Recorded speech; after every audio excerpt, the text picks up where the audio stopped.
Bismillahirrahmanirrahim. Alhamdulillahi rabbil alamin. Wa bihi nasta'in ala umurid dunya waddin.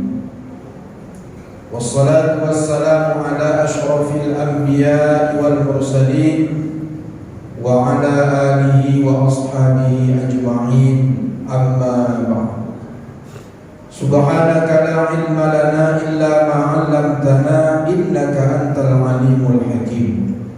Rabbi shrah li sadri wa yassir li amri wahlul 'uqdatam min lisani yafqahu qawli.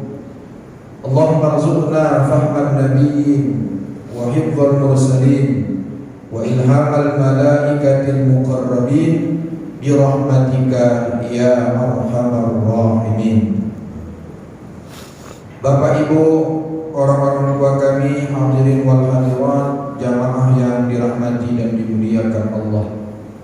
Bersyukur kita kehadiran Allah Subhanahu wa taala dengan memperbanyak ucapan syukur alhamdulillahirabbil alamin. Salawat beserta salam kepada junjungan kita Nabi besar Muhammad sallallahu alaihi wasallam beserta seluruh keluarga-keluarga beliau, sahabat-sahabat beliau, para tabi'in dan seluruh pengikut-pengikut umat Nabi Muhammad yang setia dan taat kepada seluruh sunnah-sunnah beliau sampai nanti hari kiamat. Mudah-mudahan kita akan mendapatkan syafaat beliau di hari kemudian. Amin ya rabbal alamin.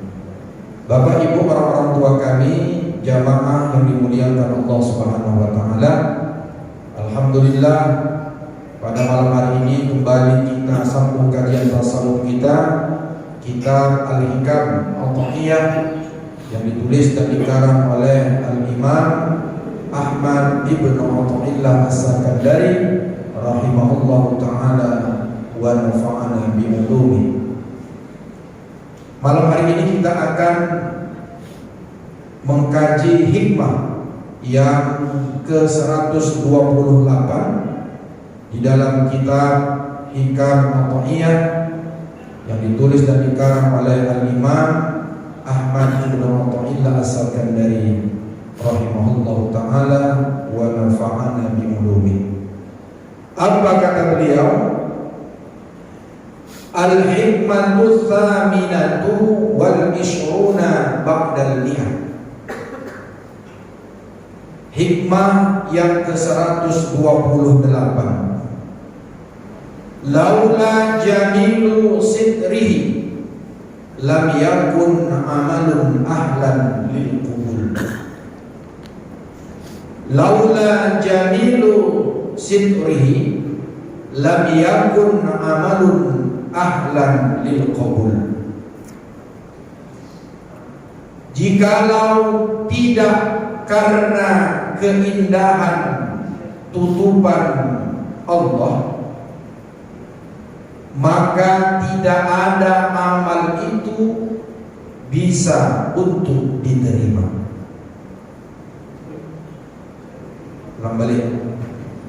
Jikalau tidak karena keindahan tutupan Allah, maka tidak ada amal yang layak, yang bisa untuk diterima. Lebih kurang begitulah terjemahannya. Apa maksud hikmah yang ke-128 ini? Laula fadlullahi 'alal 'amili lam yakun amaluhu ahlan lil qabul. Seandainya, jikalau bukan karena anugerah Allah atas orang yang beramal itu, maka tidak ada amalnya yang layak, yang bisa untuk diterima. Jadi Bapak Ibu, kita yang beramal ini butuh anugerah Allah, butuh bantuan Allah, butuh kebesaran Allah. Karena seluruh amal-amal kita ini tidak akan diterima Allah kalau bukan karena anugerah Allah. Oleh karena itu kita butuh kepada anugerah atau pertolongan Allah.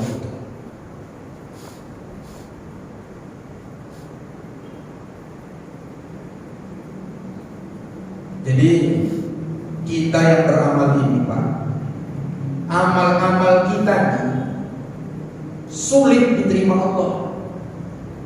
Sulit. Karena apa? Karena amal yang kita kerjakan ini supaya bisa diterima itu syarat-syaratnya banyak. Sehingga kita sulit untuk memenuhi seluruh syarat-syarat supaya amal-amal kita itu diterima oleh Allah. Oleh karena itu kita butuh pertolongan Allah, anugerah Allah Subhanahu wa ta'ala. Kenapa tadi kita butuh kepada anugerah Allah? Li'annal amala alladhi yakunu ahlan lil qabul huwa alladhi tatawaffa fihi syurutil qabul. Karena sesungguhnya amal yang layak, yang bisa untuk diterima Allah, yaitu yang sempurna padanya syarat-syarat diterimanya amal itu. Artinya, kalau amal kita mau diterima Allah, maka syarat-syarat untuk diterimanya amal itu mesti kita penuhi. Dan itu sulit. Kenapa? Karena syarat-syarat diterimanya amal itu jumlahnya katsiratun, banyak. Sehingga karena banyaknya syarat-syarat untuk diterimanya suatu amal itu, maka kita butuh bantuan anugerah Allah Subhanahu wa ta'ala. Jadi tak bisa, Bu, Pak, kalau kita beramal ini, amal kita itu pingin kita diterima Allah, kita andalkan amal kita itu, tak bisa. Kita andal kekuatan kita dalam beramal itu, nggak sanggup kita. Karena banyaknya syarat-syarat agar amal kita itu diterima oleh Allah Subhanahu wa ta'ala. Syurutul qabuli katsiratun. Syarat-syarat diterimanya amal itu katsirah, banyak. Dan secara umum syarat-syarat itu terbagi dua. Syurutuhu zahiratun wa batinatun. Ada syarat itu yang zahir, ada syarat itu yang batin. Zahir nampak di permukaan, batin yang ada di dalam diri kita orang tak nampak. Contoh, sembahyang kita nih. Sembahyang kita ini sulit diterima oleh Allah kalau tanpa ada anugerah dan bantuan Allah. Kenapa? Syarat-syarat sholat itu supaya diterima Allah banyak. Dan kadang-kadang kita dalam mengerjakan sholat ini ada syarat-syarat itu yang tidak kita penuhi. Karena apa? Karena awamnya kita. Karena kita ini orang bodoh. Karena kita ini bukan para alim ulama, kita orang biasa. Sehingga syarat-syarat itu banyak yang kita tinggalkan.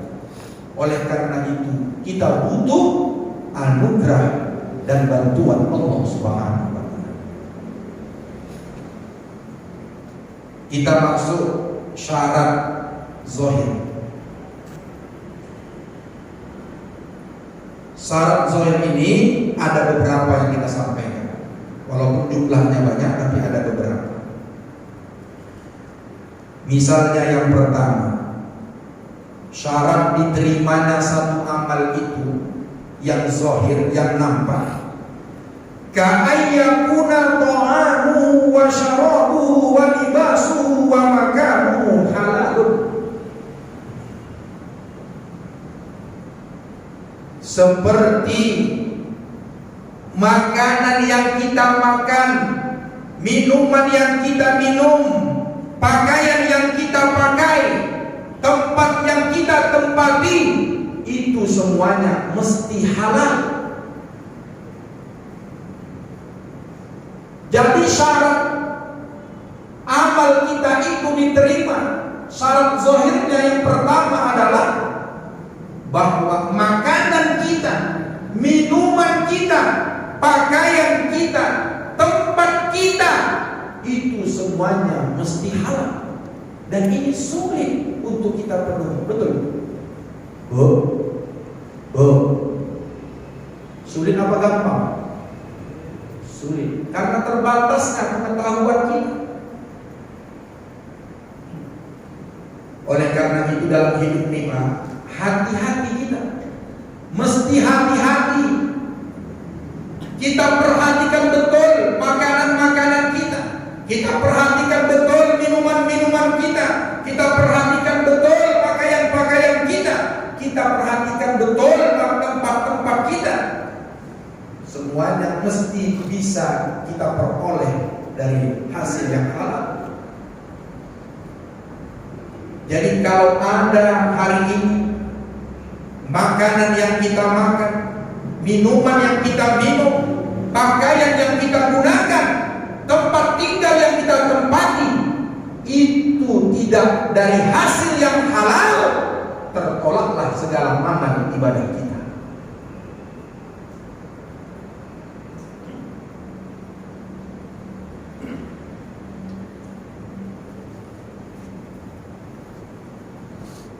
Memang orang-orang dulu tuh lebih hati-hati dari orang sekarang. Dulu orang-orang tua kita tuh betul-betul dia warok, hati-hati dia. Dijaganya betul ini, Pak. Makanan, minuman, pakaian dan tempat. Karena ada satu hadis baginda Rasulullah menyebutkan, inna lillahi malakan ala baitil maqdisi yunadi kullu lailatin man akala haraman lam yuqbal minhu sarfun wala adlun. Sesungguhnya Allah itu punya malaikat yang ada di atas Baitul Maqdis.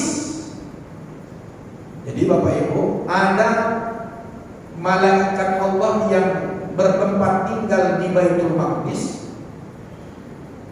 Yunadi kullu lailatin, setiap malam dia berseru kepada Allah. Apa seruannya? Malaikat ini setiap malam dia berseru kepada Allah, artinya dia berdoa kepada Allah. Apa kata malaikat itu? Man akala haraman lam yuqbal minhu sarfun wala adlun.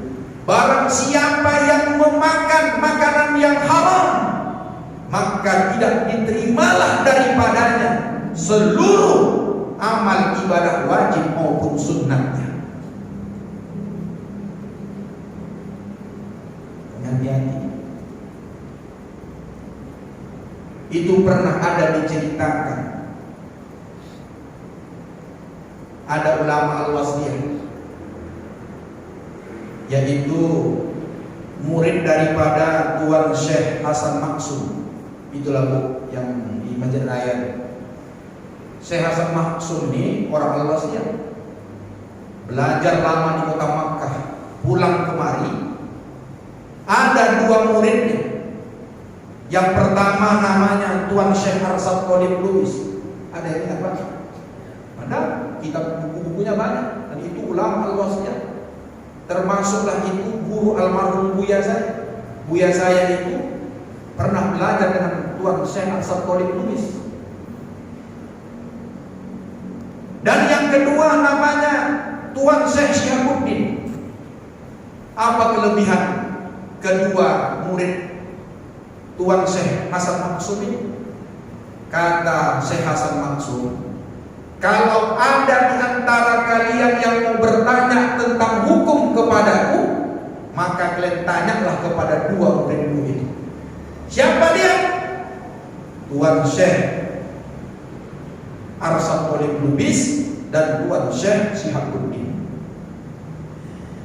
Diceritakan bahwa Tuan Arsad ini, Bapak Ibu yang dimuliakan Allah, sangkinkan zuhudnya. Ini Tuan Arsad ini orang alim, orang zuhud, orang wara. Diceritakan itu beliau itu semasa hidupnya dia dapat mobil dinas. Begitu ceritanya. Ini ceritanya Tuan Guru Wasilam, karena saya ngaji sama beliau. Diceritakan waktu menceritakan hikmah ke-128 ini, beliau menceritakan tentang keadaan Tuan Arsad. Saya mengutip saja. Jadi Tuan Arsad ini punya mobil dinas. Suatu hari pulanglah, mau menuju ke rumah. Di tengah jalan ada anaknya perempuan. Anaknya ini menyetop mobil Tuan Arsad karena tanda itu mobil ayahnya. Disetop sama anaknya. Apa kata Tuan Arsad kepada supirnya? Terus. Tak usah kau singkahkan. Tak usah dinaikkan anakku. Pulang. Jalan anakku pulang. Sampai di rumah bertanyalah anak Tuan Arsad kepada beliau. Wahai ayahanda, kenapa ayah tidak mengisi, tidak berhenti tadi, tidak membawa aku pulang beserta mobil ayah ini? Apa kata Tuan Arsad kepada anaknya? Bu, wahai anakku, karena aku tidak bawa naik kau ke mobil ayahmu, karena mobil ini untuk ayah, bukan untukmu. Pola Pak, tengok PNS sekarang, dibawanya mobil dinas ke rumah, dibawanya jalan-jalan. Sekarang udah banyak dilarang kan? Hati-hati betul orang-orang dulu. Kemudian Tuan Syihabuddin ini, apa bukti kewaraannya? Ketika satu hari Tuan Syihabuddin ini ceramah, Ustadz ini sama-sama Ustadz orang ngaji. Dulu ngajinya itu sering di Jalan Bengkok sana, Jalan Al-Wasjah, Jalan Bengkok. Nah, di situ ngajinya dulu, Bang Syihabuddin. Jadi suatu hari setelah ngisi pengajian, pulang, datanglah BKM masjid itu menyalamatkan. Biasanya tuh dari dulu sampai sekarang pun begitu, nyatu tradisinya. Ustadz tuh habis ceramah ada yang dibawa pulang. Jadi kata pengurus BKM ini, Tuan, inilah Tuan disalamkan itu, inilah sekedar untuk uang-uang becak, untuk ongkos becak Tuan. Diambil sama Tuan Syihabuddin ini, karena pesannya ini untuk ongkos becak. Dan Tuan Syihabuddin itu kemana-mana naik becak. Makanya hati-hati bicara sama orang zuhud ini, orang alim ini. Dulu, sekarang tak ada lagi. Naik becak sampai di rumah, amplop itu dikasihkan semua sama tukang becak. Terkejut tukang becak. Tuan Guru katanya kan, kenapa banyak kali? Udah ambil aja. Begitulah kata panitia tadi. Ini untuk ongkos becak. Konyang tukang becak. Begitulah Pak. Hati-hati yang orang guru. Ada yang sanggup lagi Ustaz kayak gitu? Mana ada? Sebenarnya itu kan bahasa halus tadi orang BKM tadi, supaya kata-katanya itu cantik didengar. Tapi orang-orang dulu tuh Pak, begitulah. Apa yang diterimanya, begitulah. Saking hati-hati. Kalau saya tak tolak tuh, tukang parkir aja kan saya nembak, saya buka kacanya kan, Ustaz, minta uang parkir. Tapi dia kan bawa pulang ke rumah. Dan kemudian ada sabda Nabi. Apa sabda Nabi? Allah tidak akan mau melihat kekelamburan. Itu cerita tadi Tuan Arsad dengan Tuan Syihabuddin, saya Syihabuddin. Ada lagi kok cerita.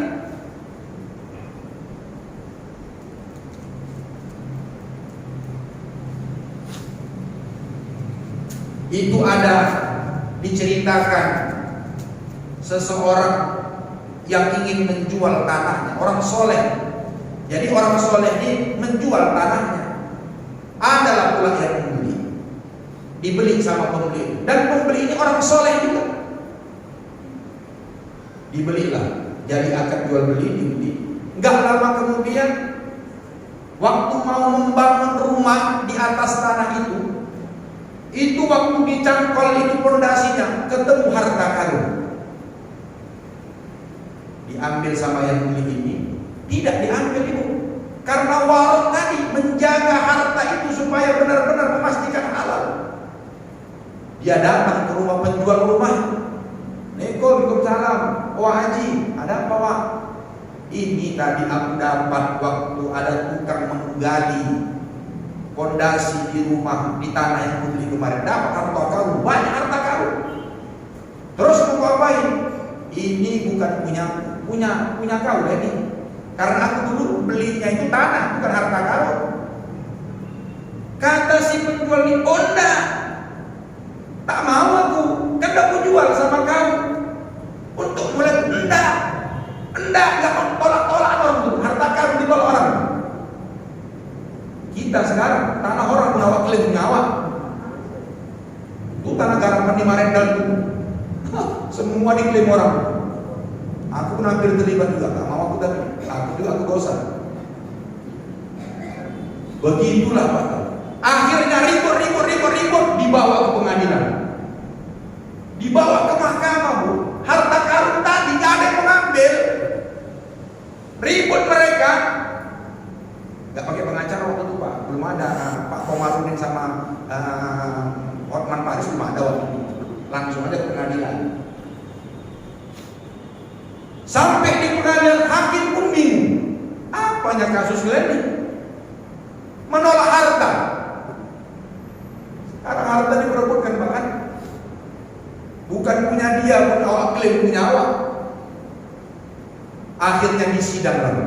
Tapi karena hakim ini memang hakim-hakim dulu bijak sana. Oke tuan, penjual dan pembeli, kalian gak mau harta karun ini kan? Ya. Ini aku mau putuskan. Siap kalian dengan putusanku? Siap hakim. Kutanya dulu sama bapak yang jual tanah. Oh Pak, bapak punya anak? Punya. Apa anak bapak? Perempuan. Oke perempuan. Bapak yang beli punya anak? Punya. Apa anak bapak? Laki-laki. Kuputuskan supaya selesai kasus ini, nikahkan saja anak kalian berdua, kasih harta ini untuk anak kalian berdua. Selesai. Itulah kebijakan hakim-hakim dulu. Nah, mungkin kalau hakim-hakim sekarang ada harta kalian tak mau buat apio. Selesai masalah. Wow, dijaga betul tuh harta. Itu dulu kan orang-orang kampung Pak. Masalah bahasa ini betul-betul dipegang. Dulu di kampung-kampung tuh, kalau kita tidak diundang walaupun sebelah rumah, tak berani kita datang kan Bu. Oh panggil Pak. Wah lu bis. Kami kan mau pesta Wah. Nanti Wah lah yang mengundang masyarakat sini Wah, tetangga-tetangga kita Wah ya. Karena Wah kan orang lama di sini Wah. Iyalah Wah. Diundang. Begitu pesta tak datang Wah lu bis. Heran yang punya rumah, yang punya hajat. Habis pesta ditanya sama Wah Lubis, kenapa Wah Lubis tak datang ke pestaku? Aku kan mengundang, tak diundang. Sekarang tak diundang pun datang orang, kasih amplop kosong. Habis 2 kali tambuh. Saya mana itu? Orang dulu warung. Sekarang antah berantah. Sekarang banyak lagi nyanyian. Yang haram aja payah Ustaz, apalagi yang halal. Betul kan Bu? Itu pemikiran orang sesat. Mana ada harta haram enak mendapatkannya? Susah lah. Tunggu orang tidur dulu malam-malam, gak ada orang, satpam udah tertidur, anjing udah tertidur, baru datang ke rumah orang menggaruk, kan payah. Tapi kalau harta halal, modal apa sekarang? Prit, ambil sempit di jalan tuh halal, pakai parkir kan jadi. Nge-grab, nge-becak bisa halal, gak payah. Tapi orang malas. Begitulah kebijakan. Jadi jangan coba-coba. Perhatikan betul makanan kita, minuman kita, pakaian yang kita pakai ini, hati-hati. Jangan sampai itu kita dapatkan dari harta yang tak benar. Makanya ibu-ibu mesti betul-betul ibu suami kita tuh ditengok, apalagi punya jabatan. Ibu kan tahu gaji bapak berapa sebulan, 20 juta, tiba-tiba kok bawa uang 100 juta lebih. Tanya, yang alhamdulillah, alhamdulillah. Tanya. Tapi jarang pula ibu-ibu zaman sekarang mau nanya kan. Dikasih uang banyak, udah ambil aja, jelas. Kalau banyak-banyak tanya nanti payah. Belum pernah tuh, abang dapat dari mana bang? Belum pernah. Ambil aja sempat, besok langsung beli emas. Kalau tanya-tanya.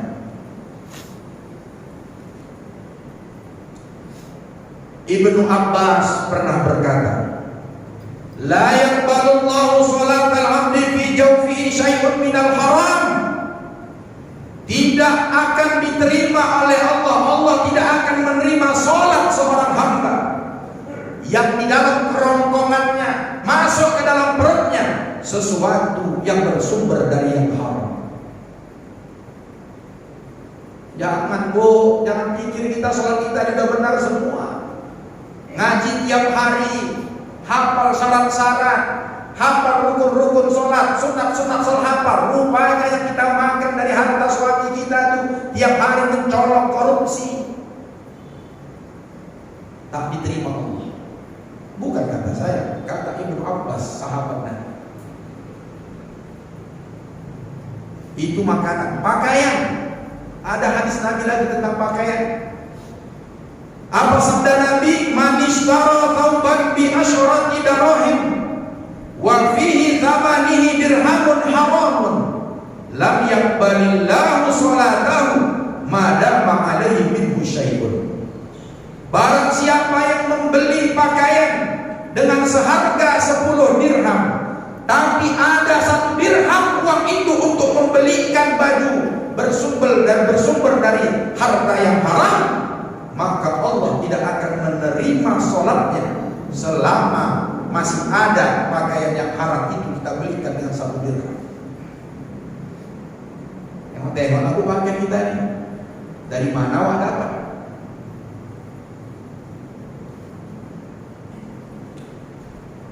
Jadi begitu. Makanya kita butuhlah anugerah Allah supaya amal-amal kita ini diterima oleh Allah. Karena kita ini pengetahuan kita tentang harta yang halal, yang haram, minuman yang halal, yang sunnah kita tak tahu. Kalau ada hari ini yang samar-samar itu, ini kita berharaplah kepada Allah supaya turunlah anugerah dan pertolongan Allah kepada kita. Dan kita bisa dapatkan anugerah itu. Tapi kalau sesuatu itu sudah jelasnya yang haram itu jelas, tapi kita bermohon kepada Allah supaya anugerah itu kita peroleh dari Allah, maka jangan mimpi di siang bolong. Anugerah itu tidak akan pernah kita dapatkan dari Allah. Uang udah jelas haram. Masa uang korupsi kita bagi-bagikan sama anak yatim, kita bermohon kepada Allah, ya Allah bersihkanlah harta korupsi ini, ya Allah. Kan udah berjakat. Oh gak bisa, udah jelas itu harta itu haram. Sekarang kan banyak gitu kan Pak, cair, proyek, undang, ustaz, pengajian, syukuran, diamplopi semua anak yatim. Oh jelas itu tadi sudah disebutkan Ibnu Abbas, tak diterima semuanya. Jadi yang kita harapkan itu yang sama-sama, yang kita itu masih tak tahu pasti apa hukumnya, seperti harta karun tadi. Itu kan tak jelas milik siapa, itu pun orang menolaknya. Makanya hati-hati ya Bu. Itu yang pertama. Syarat zahir supaya amal kita diterima Allah itu, perhatikan betul makanan kita, minuman kita, pakaian kita, tempat tinggal kita. Pastikan itu halal. Tapi Bu, sulit kan Bu? Sulit. Rumah kita sekarang kreditnya di mana? Ibu yang tahu, saya cash rumah saya. Kalau bubur reok, es, aman, tenang, dingin rumahku. Kayak AC dingin apa? Yang kedua, syarat zahir ridhol walidain. Amal kita mau diterima tuh Pak, mesti orang tua kita tuh ridho sama kita, senang sama kita. Jangan sampai orang tua kita tuh tersakiti hatinya. Karena kalau sampai ada seorang anak durhaka kepada orang tuanya, alim dia, banyak ibadahnya, zikirnya sampai ratusan ribu, jangan coba-coba pahala-pahalanya itu diterima Allah, ibadah-ibadahnya itu diterima Allah. Itu sudah banyak kisah-kisah yang menyebutkan bagaimana jika ada seorang anak durhaka kepada kedua orang tuanya, itu susah hidupnya. Salah satu contoh itu ada cerita Alqamah. Masih ingat lagi Bapak cerita Alqamah? Lupa. Mau diceritakan? Ibu ini senang cerita kan? Jadi Alqamah itu, saya ulang balik kaji. Alqamah itu di penghujung hidupnya waktu sakaratul maut, susah mati, gak mati-mati. Kayak mana tuh ngerinya sakaratul maut? Pernah itu Bapak nengok orang sakaratul maut? Gak pernah Ustaz, karena di ICU, di IGD kan gak nampak Ustaz. Kalau saya udah bolak-balik, karena itu memang kerjaan Ustaz. Kalau ada orang mau mati di rumah jam 3 malam diketok rumah kami, tengoklah main begini-gini.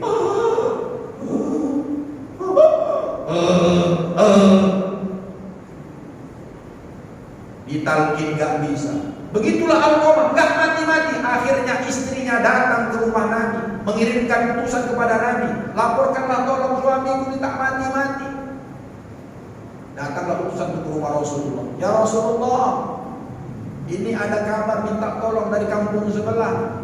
Ada seorang suami ini tak mati-mati, namanya Alqamah. Tak mati-mati ya. Apa pasalnya? Wallahu a'lam. Kata Nabi, dikirimlah beberapa sahabat, salah satunya Bilal bin Rabah. Bilal, coba cek dulu. Cek, ditengok Bilal, memang tak mati-mati. Balik lagi Bilal, ya Rasulullah, memang betul tak mati-mati. Kata Rasulullah, dipanggillah utusan ke istrinya. Kok istrinya kemari? Wahai ibu, ini suami ibu ini masih ada orang tuanya. Begitulah Rasulullah itu tahu dia. Masih ada umatnya nih kan? Masih ya Rasul. Di mana umatnya? Nun jauh di sana di pinggiran desa. Bisa kupanggilkan kemari? Atau kamu yang ke sana? Oh, coba dulu panggil ke sana. Pergi lagi Bilal ke sana. Mendengar Rasulullah yang meminta datang, walaupun emak si Alqamah ini udah tua, renta pakai tongkat jalannya, karena Rasulullah yang memerintahkan, aku datang ke rumah Rasulullah. Datang ke rumah Rasul.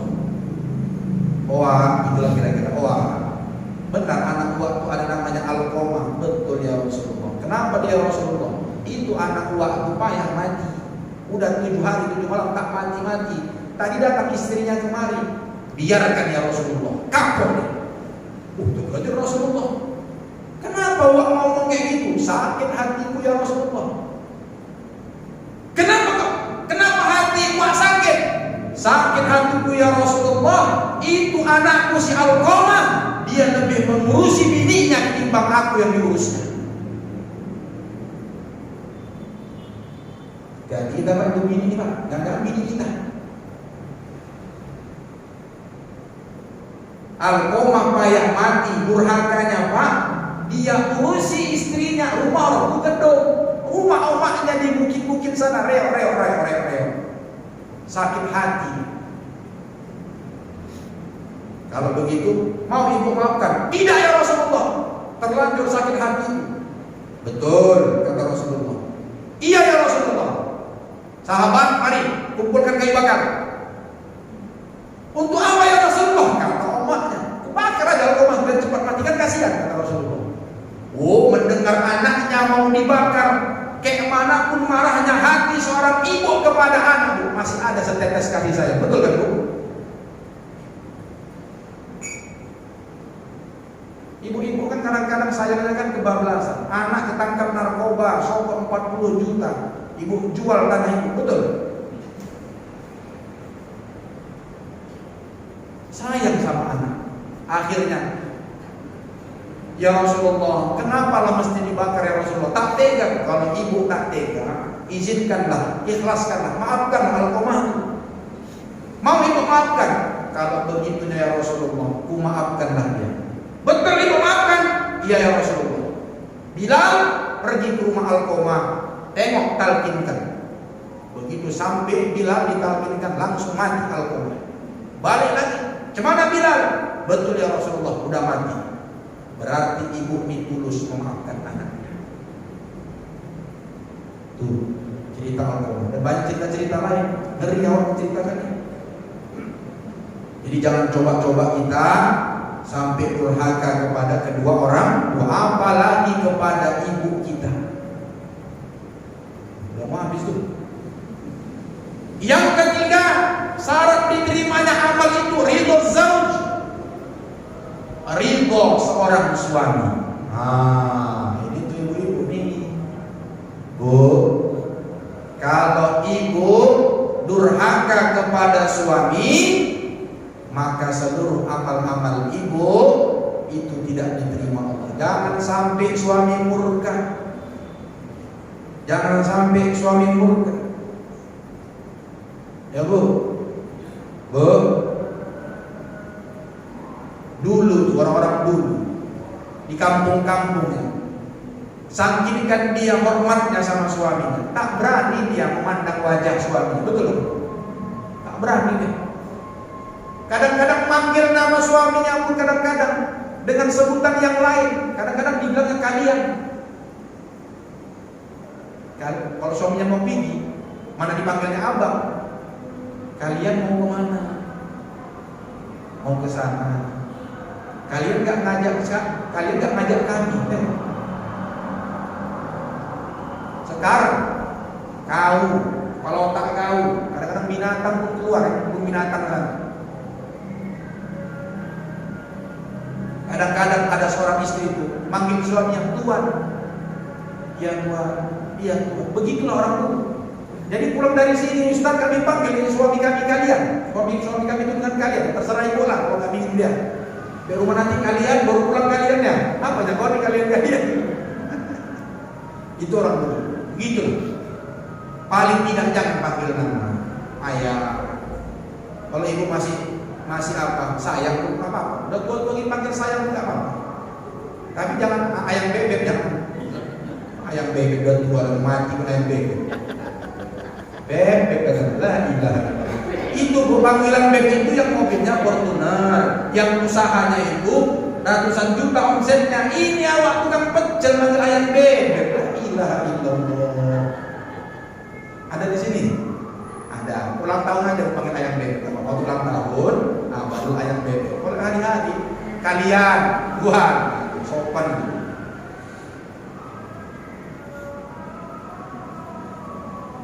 Rasulullah bersabda, Allah tidak akan mau melihat seorang istri yang tidak mau berterima kasih kepada kebaikan suaminya.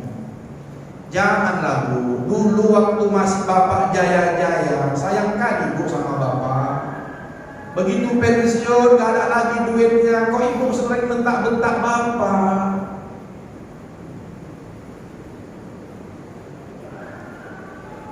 Ada sebuah kisah, banyak cerita kita nih. Ada di masa Rasulullah kisah bernama sahabat Nabi itu wanita namanya Ummu Muti'ah. Kurasa ini belum pernah diceritakan ini sama Ustaz-Ustaz. Baru aku kurasa ceritakan tarbiyah ini. Iya. Jadi ada nama sahabat Nabi namanya Ummu Muti'ah. Siapa Ummu Muti'ah ini? Ummu Muti'ah ini adalah salah satu sahabat Nabi dari golongan perempuan yang pertama akan masuk surga. Masih hidup lagi dia, Pak. Nabi sudah tahu bahwa Muti'ah ini akan masuk surga pertama. Tentu kan ada keistimewaannya, Pak. Tak ada dulu. Sholatnya biasa yang Ummu Muti'ah ini. Biasa. Tapi sama suaminya luar biasa servisnya. Jadi yang menceritakan ini Fatimah. Fatimah itu siapa? Anak Nabi, istrinya Ali bin Abi Thalib. Suatu hari datanglah Fatimah ke rumah Ummu Muti'ah. Datang bawa anaknya pertama, siapa bu? Hasan. Jadi Ummu Muti'ah dipesankan sama suaminya, tidak boleh orang masuk ke dalam rumah ini kecuali dengan seizin, kecuali perempuan. Boleh. Datanglah Fatimah. Assalamualaikum. Bu Ummu Muti'ah. Waalaikumsalam. Siapa? Fatimah. Oh Fatimah, ku tengok siapa tuh yang sama kau Fatimah? Kata Ummu Muti'ah, anakku Hasan. Mohon maaf ya Fatimah, gak boleh kau masuk. Kenapa? Karena izin suamiku itu cuma perempuan. Kalau laki-laki tak boleh. Padahal Hasan masih kecil. Balik Fatimah. Besok datang lagi Pak, Husain minta ikut. Mama minta ikut aku. Mau kemana? Mau ke rumah Ummu Muti'ah. Datang, dibawanya Husain. Waalaikumsalam. Siapa? Fatimah. Sama siapa? Sama Hasan. Satu lagi siapa? Husain. Gak boleh masuk. Kenapa? Suamiku cuma mengizinkan kalau engkau sama si Hasan. Terkejut Fatimah. Luar biasa. Pulang balik. Akhirnya pulang. Diketen-keten lah sama Fatimah. Rupanya cerita punya cerita, suami Ummu Muti'ah ini kerjaannya mengutip kayu di hutan. Suatu hari pulanglah suaminya ini membawa kain, dibawa. Nampaklah Fatimah, bergegaslah dia ke rumah Ummu Muti'ah. Wah Ummu, aku datang, 2 orang udah diizinkan, izin. Tak bawa lagi yang lain. Masuk. Waktu masuk, ditengoklah Fatimah itu di ruang, ada dalam satu ruangan. Ada kayu, ada kayu itu macam rotan, ada rotan dan handuk. Ditengoklah sama Fatimah. Untuk apalah handuk sama rotan? Jadi Ummu Muti'ah nih kalau mau menyambut suaminya pulang kerja, berdandan dia cantik.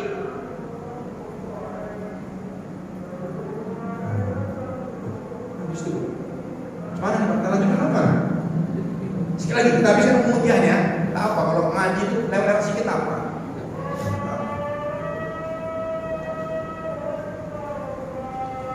Jadi Ummu Muti'ah nih kalau suaminya pulang berdandan cantik dia.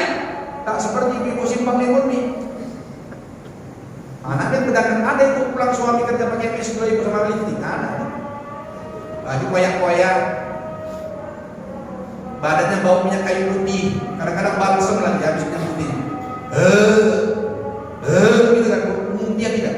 Pulanglah suaminya, berdandan dia. Begitu sampai di depan rumah, mari bang, bawakan kayunya bang. Diturunkannya ke kayunya. Kalau zaman sekarang, suami kita kan pulang bawa tas. Dia dari kantor bawa tas, dia ngajar bawa tas. Pernah ibu ambilkan tas, mari bang tas apa? Itu ibu-ibu zaman dulu dia tuh kan. Istri itu enggak sekarang. Dulunya Buya Umi itu kalau Buya pulang, diambilnya Buya sini Buya tas ambil, dibawakan. Waktu pulang tuh Bu, meja sudah disiapkan makanan, sudah dihidang, tahu dia suaminya lapar. Senyum-senyum ibu, mak nampaknya kena aku malam ini. Kenapa? Pulanglah dia makan. Habis makan, dibawalah tadi rotan dengan baju. Kalau suaminya berkeringat makan, dilapkan bersama Ummu Muti'ah. Sini bang, lapkan bang, capek abangnya. Dilapkan keringat. Rotan itu untuk apa? Ternyata hebat Ummu Muti'ah. Bang, ini rotan. Kalaulah makanan itu keasinan, makanan itu kurang enak rasa abang, aku rito bang. Ini rotan, cambuk aku bang. Oh, tolak ibu ini. Tolak. Kita tak sampai sebegitu, tak sampai. Tak pala sampai makom kita seperti itu. Senyum aja ibu, pulang suami itu udah senang. Senyum-senyum, ramahnya senang. Ini enggak pulang tanggal muda aja senang jangan. Begitulah rindu suami cuban penting. Banyak lagi cerita-ceritanya ibu, syarat batin yang belum terselesaikan. Mohon maaflah saya. Paling tidak intinya terus kita beramal, banyakkan ibadah kita. Dengan banyaknya kita beribadah, insya Allah anugerah yang kita inginkan dari Allah akan kita dapat. Dan seluruh kekurangan-kekurangan di dalam amal-amal kita itu akan mendapatkan tutupan dari Allah Subhanahu wa Ta'ala. Mudah-mudahan anugerah itu kita dapatkan sehingga seluruh amal-amal ibadah kita ini diterima oleh Allah Subhanahu wa Ta'ala. Insya Allah kalau bulan depan masih ada waktu, kita sambung sedikit kajian karena masih banyak lagi yang penting syarat-syarat diterimanya suatu amal. Terima kasih. Assalamualaikum warahmatullahi wabarakatuh. Apalah kita doa lagi, nanti kita doanya setelah selesai sholat. Billahi taufiq wal hidayah. Assalamualaikum warahmatullahi wabarakatuh.